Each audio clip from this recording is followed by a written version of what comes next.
Tandis que l'Algérie nouvelle connaît des difficultés internes et externes qui ont parfois des répercussions regrettables sur ses relations avec la France, il est un domaine où la coopération franco-algérienne enregistre un bilan positif, celui de l'enseignement.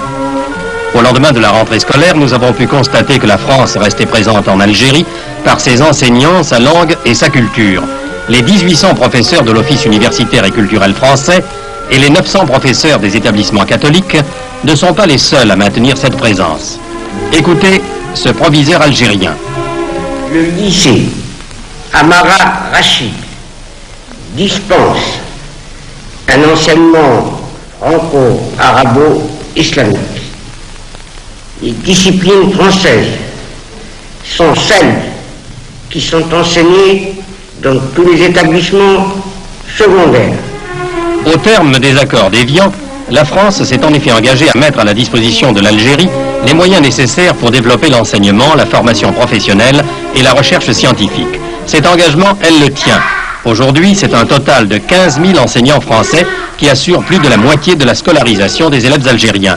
Et dans l'enseignement primaire comme dans le secondaire, le français garde une place prépondérante.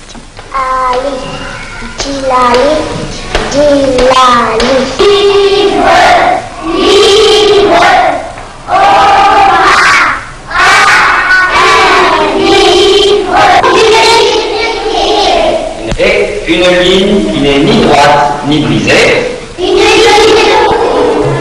Des bords de la Méditerranée jusqu'aux confins du Sahara, le régime du primaire est le même.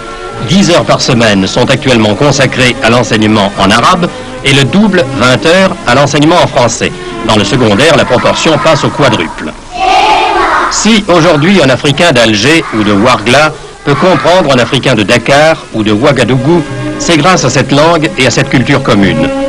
Quelles que puissent être les divergences, cet apport de la France, ce ciment, demeure essentiel pour l'avenir de l'Afrique.